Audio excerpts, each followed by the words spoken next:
Her speech is titled Turning Rubble into Rupees. Please give a massive round of applause to Kimberley Abbott. We hear the word entrepreneur thrown around a lot these days.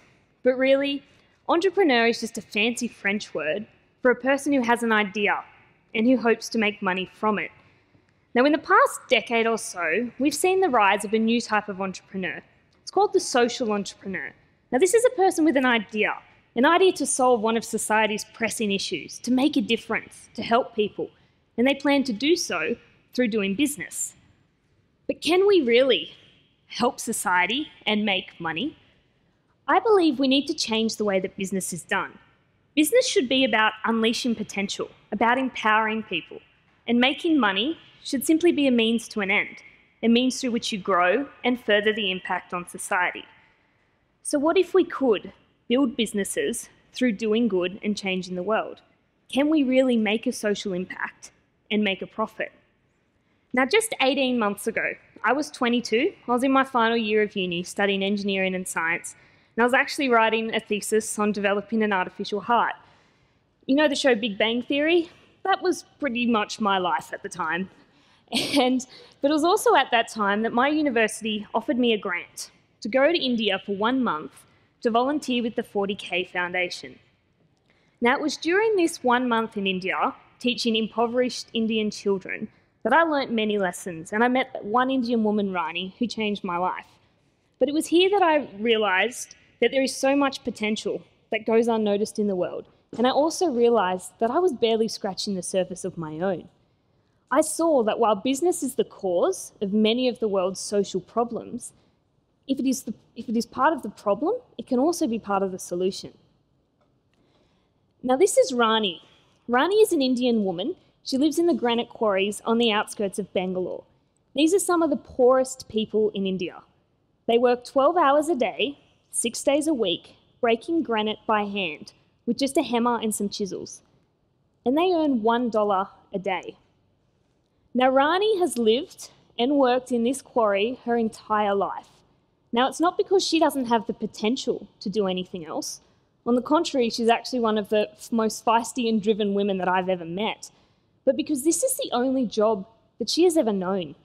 You see, these kids in this village cannot aspire to be a lawyer or a doctor or an engineer because these are the only jobs that they even know exist. So whilst educating the kids in these villages, we asked these women, we said, how could we help you? Now, they all said to us straight away, educate our kids, because they understand the value of education in breaking the cycle of poverty. But every woman, especially Rani, expressed their desire to be something more than what they were. They knew that they were capable of more than what their husbands, their community, more than what their culture told them they could be.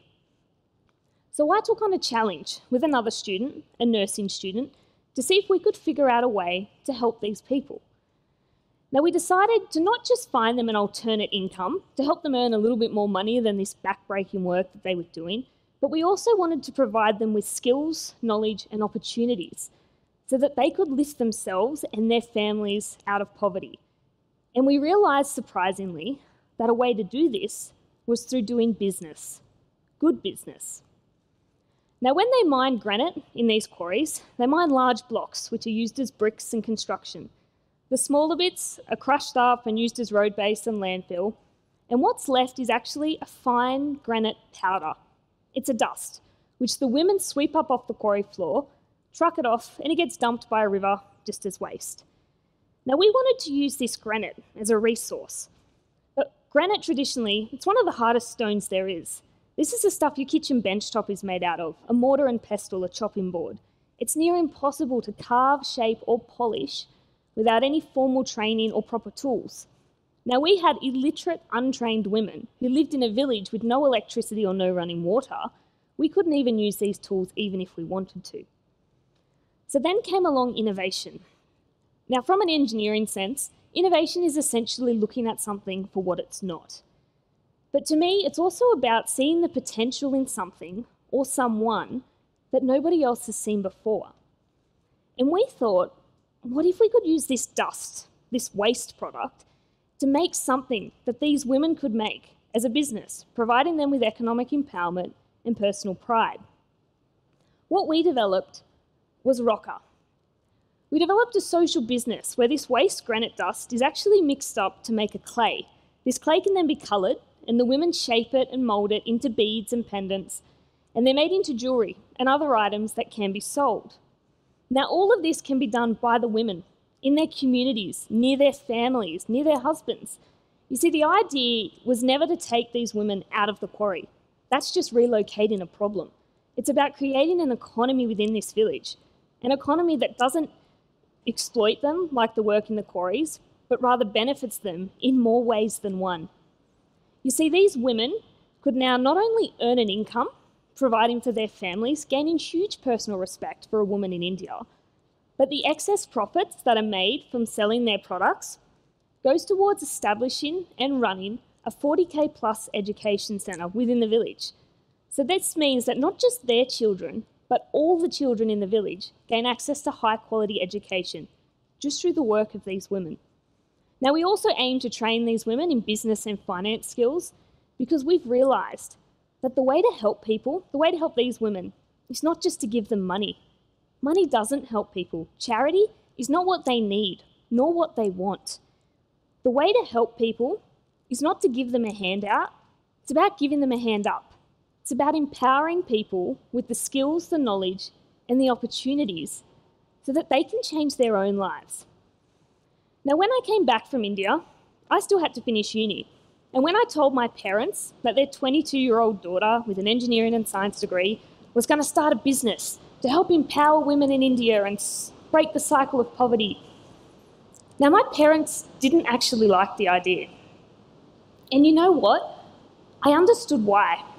I mean, apart from the fact that they thought I was going to run off and live a hippie life in India, they, like most people, think social cause is charity, that it's non-for-profit, that it's hard work, insecure, and financially unsustainable.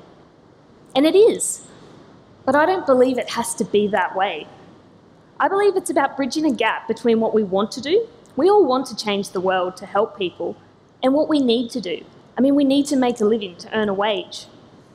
Although business is the cause of many of the world's social problems, because it's the problem, it can also be the solution. And that was our aim. Roka is my Indian baby, as I call it, the company that I'm trying to raise to change the way that business is done. Now, we are not a charity or an NGO, we are a business. We make profit. But making money is not an inherent act of evil. Ask Rani, she'll tell you, everybody needs money to survive. But it's how you make that money and what you do with it that matters. Our business is founded, run, designed and started purely on the minds and ideas of young people, of the ideas and skills and knowledge of young Australian students, just like you.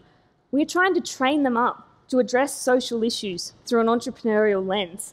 And in the process, we're creating an army of young changemakers to help us redefine the way that business is done.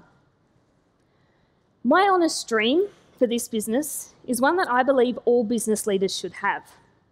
My dream is that one day, every woman that works for us in India will one day quit and leave.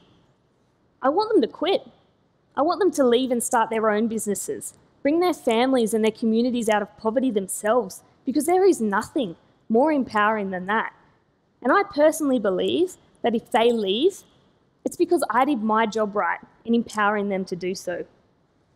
Sometimes we get caught up in this whole ideal that we need to change the whole world, and we forget it's not really about changing the whole world. It's about unleashing your own potential to empower others to unleash theirs. It's about changing just that little bit around you. Roka won't change the world, nor the lives of every woman in India, but it can change the lives of these women in this village.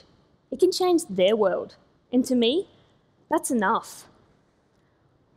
I believe that we need to create social impact and we need to develop social businesses, but it's all about changing the way we think about ourselves and the way we think about business. It's about unlocking the potential in things, in others, and most importantly, in yourselves. Social business is not a brand new concept, but rather than being the exception to the business rule, it needs to be the rule by which businesses function. where the mission of a business is not simply to make money, but rather to help empower people and individuals to unleash their own potential.